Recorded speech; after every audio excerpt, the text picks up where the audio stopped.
Simbaga, simbaga, simbaga. I'm gonna add to the honor. For the band and for the girl and bang, bang, bang. Baby, simbaga, simbaga, simbaga, simbaga, simbaga, simbaga, bien. Simbaga, simbaga, bien. I love you. What's good, guys? It's your girl Simba here, back with another video. Today I gave you guys an option.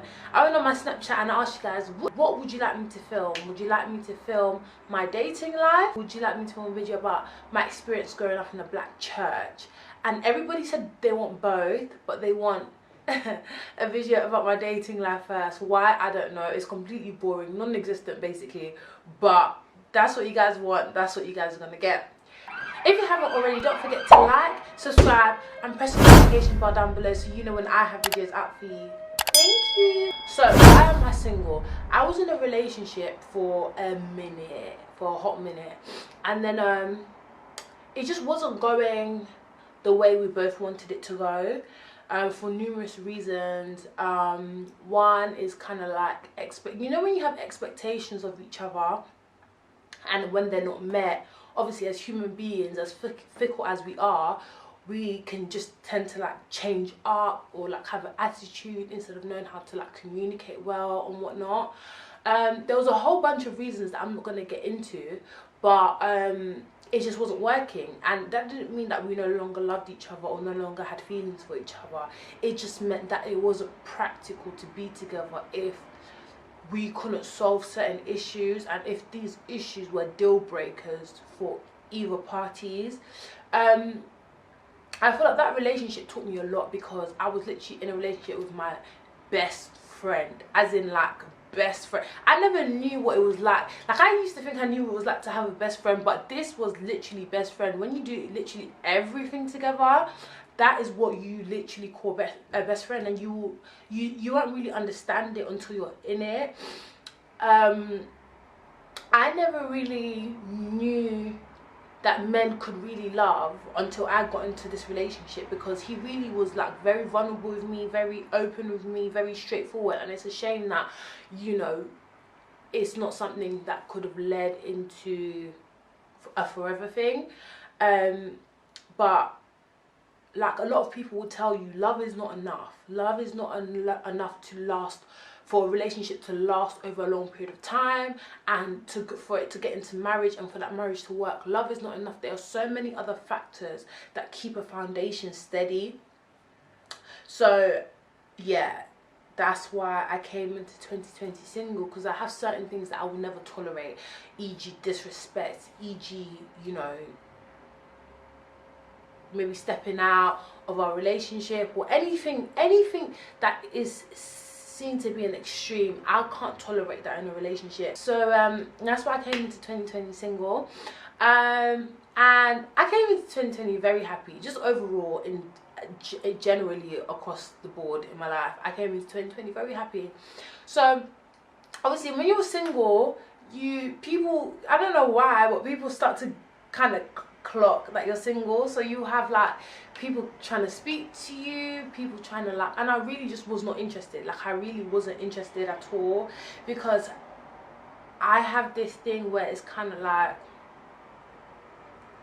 I'm very quick to block, I'm very quick to air, I'm very quick to, so if I feel like you cannot add any value into my life, there is absolutely no reason for us to be speaking apart from as friends, I will dead it as quickly as one can blink. I will dead it. So I'm very much like, I'm not interested, I'm okay, I can be by myself, blah blah blah. But I did go on a few dates here and there, and already I was kind of traumatized by men in general, not just my journey, but when I see my friends' journeys and I see family members' journeys in relationships, I can't lie, none of them, okay, most of them are not really like, no one is goals, nobody's goals, but I don't really look up to any of them, because I know what I want for myself in terms of relationship and marriage, and what I want in the father of my child. And it's just like, why is it I want more than what I see other people giving and getting? Not that I think that it's a fairy tale, definitely not. I've never thought that, because I've never seen a marriage or relationship that's a fairy tale growing up. So that was never in my mind. But there was just certain things that I was like, this is mom, oh my god. I always said to myself that when I get into a relationship and when I get married, the foundation has to be so solid. The foundation has to be solid. The love has to be real. It has to be genuine. It has to go past looks. It has to go past materialistic things. It has to go past things that are trending in our society right now. It has to go past all of that. And it literally has to be about us, what's in our hearts, what's in our heads, our journey together, everything to do with the inside.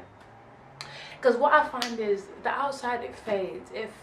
I'm not even trying to like talk too much in this video. So yeah, so I went on a few dates this year, and for some reason, like, they were very traumatizing. Let's say I went on 3 dates. Yeah, I've been on 3 dates, and all 3 of them were good the first date, right?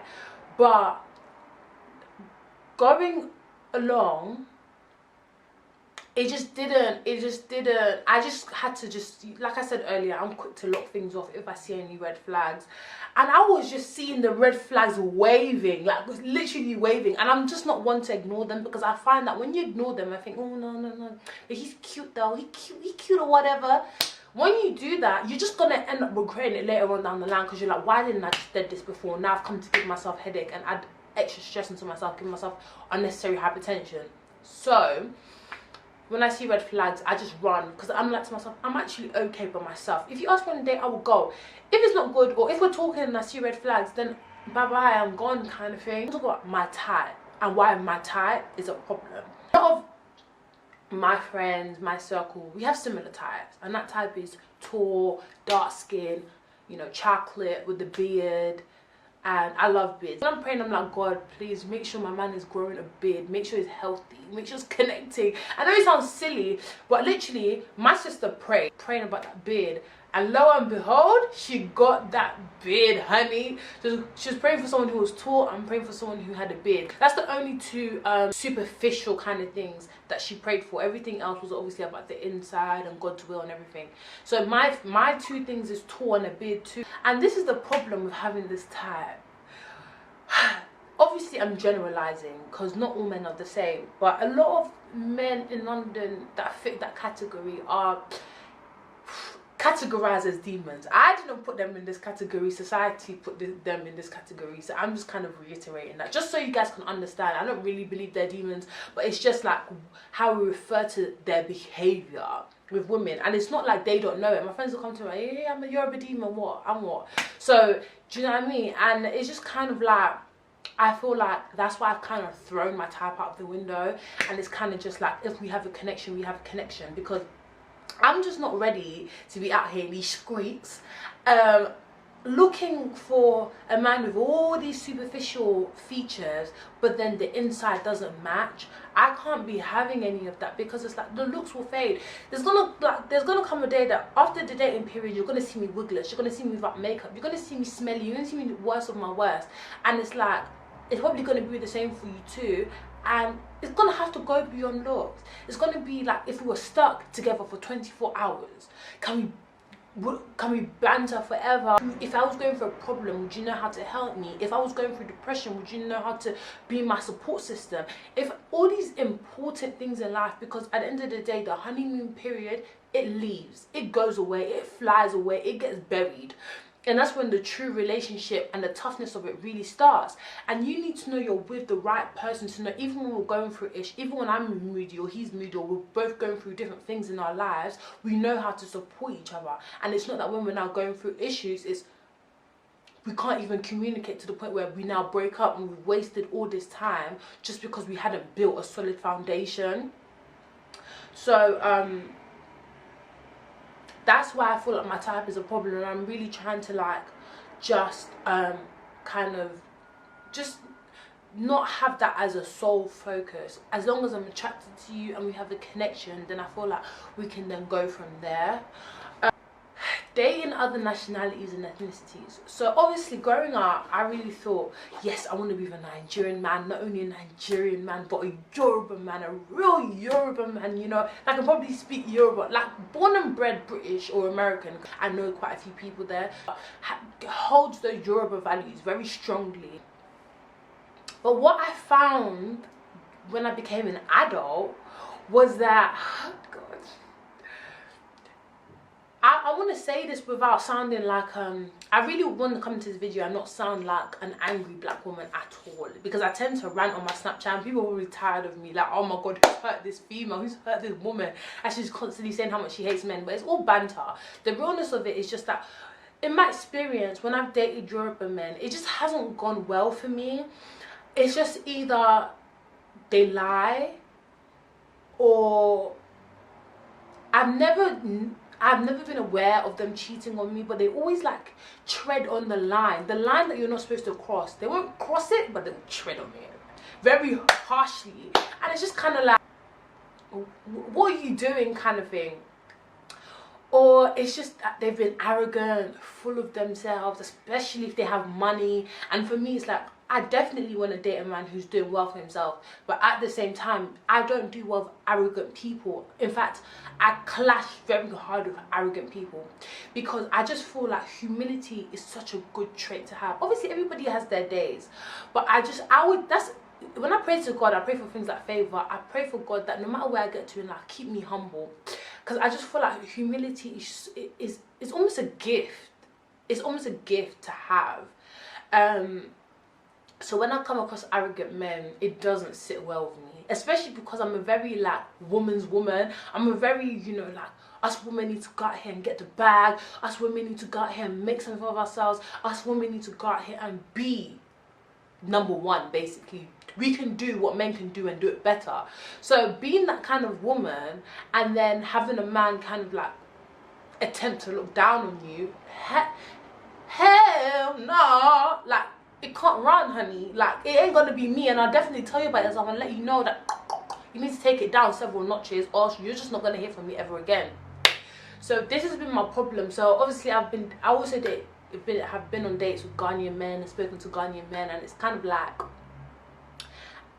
there's a lot of things I like about Ghanaian men. Obviously everyone's different, but I just feel like when you're from a certain country, you tend to have similar traits. So Ghanaian men tend to be very like a bit more caring, a bit more, I don't know, I don't want to say the wrong things before people get offended and be like, oh. I really bigged up Ghanaian men enough in my last video. There's traits in Ghanaian men that I like, and there's traits in Nigerian men that I like. I feel like Nigerian men are so driven, and I'm somebody who's very driven. My ambitions are literally through the roof, and I just want somebody who can literally match that, who can teach me things, who can literally, we're going to the next level in our career together. And Nigerian men are very career driven. They love money. They love, okay, don't love money, but like it. They like money. They love to be busy, you know, and all of these things. So yeah, but now I've gotten to a point where am I trying to just like even come out of this whole West Africa circle and maybe just date other ethnicities, like, you know, maybe date somebody from China, maybe date somebody who's Arabian. I know, you know, people who might know me personally and watching this video just might look left, but seriously, I'm getting to a point where I'm heading into my mid-20s soon, and it's kind of like there's time, but also don't, my pastor used to say, don't play the field for too long before you miss your opportunity. So I'm kind of like, do I really want to be narrow-minded into West Africa? Because one of my sisters is married to a Mexican and she looks very, very happy. Obviously, nobody knows what goes on inside your home when it's just the two of you. But, you know, as a family member, it just looks like she's happy. And I'm just kind of at a point where I'm just kind of like, my happiness is the most important.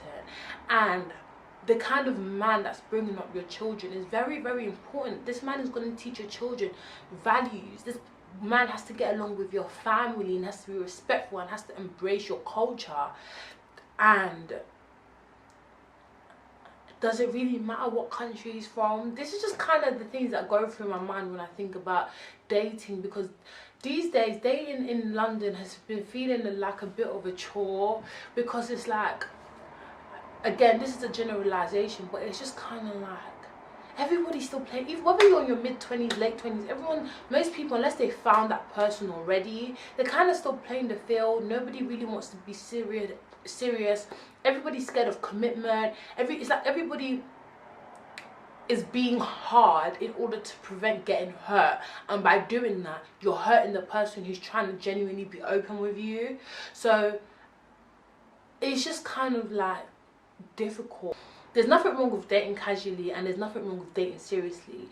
I just feel like both parties need to be on the same page. And my biggest thing is, I really don't want to settle. I don't ever want to be with a man I feel like, oh, I just settled for him because I was single and I just didn't want to be single into my 30s. Like, that is something I definitely don't want. Another reason why I'm scared of marriage is,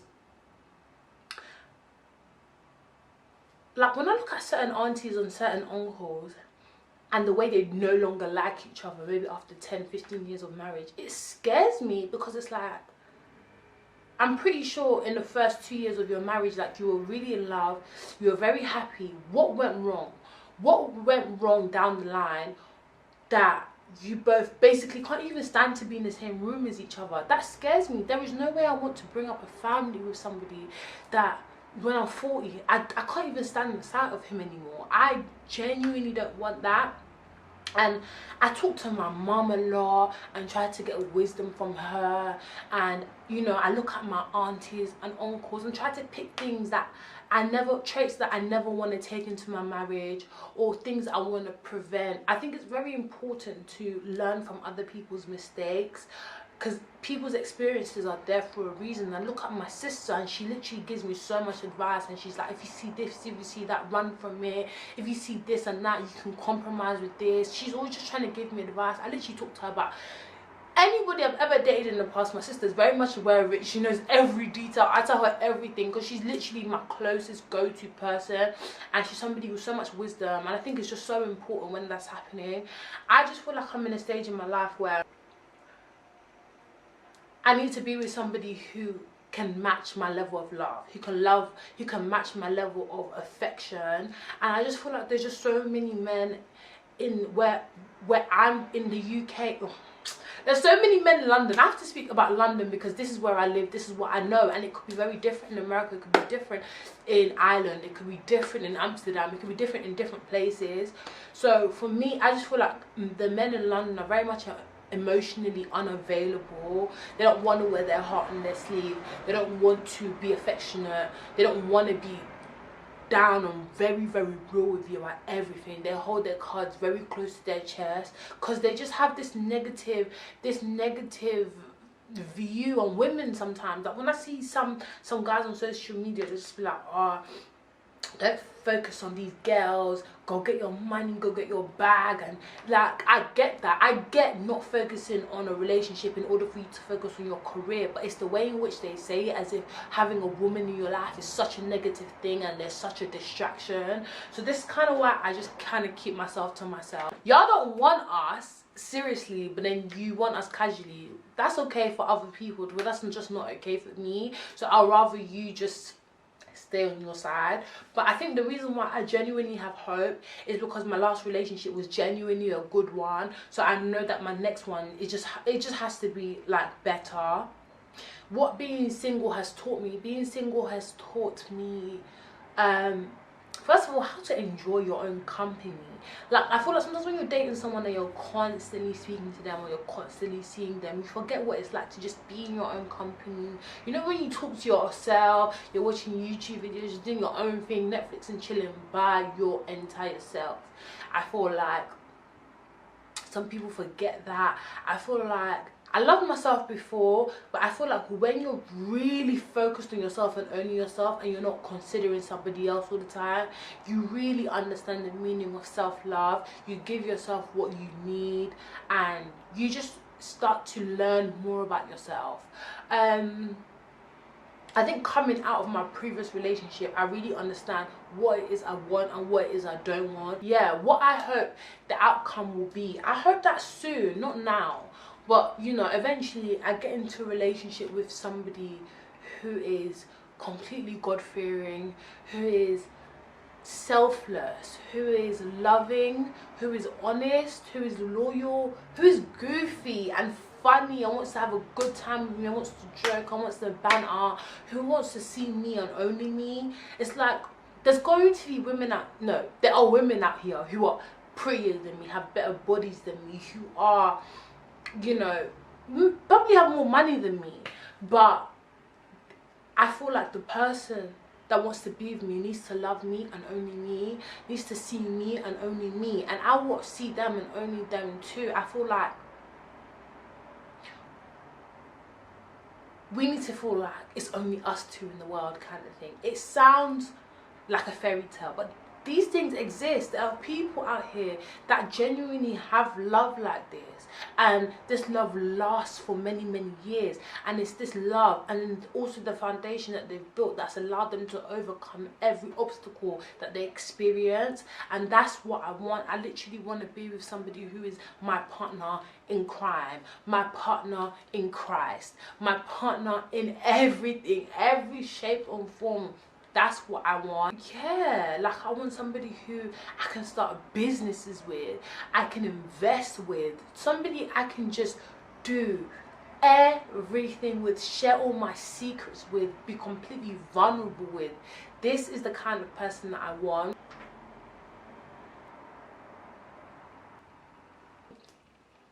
And honestly, I hope I find that person. I will, because I have faith. I have faith in God. I have faith in my prayers. I have faith in God seeing my heart and seeing how genuine I am. So I hope that he allows a genuine person to find me. And yeah, so I hope that kind of gives you guys a short little overview of my dating life. I didn't want to go into it too much. But just kind of give you guys an overview of my dating life and where my head is at, what I'm doing, and you know what I hope for the future. So guys, I hope you enjoyed this short but sweet video. If you haven't already, please like, subscribe, press the notification bell below, and comment down below so I can know what videos that you want me to do for you guys. Love you guys so much. Follow me on my socials, Simba_RGN. Bye.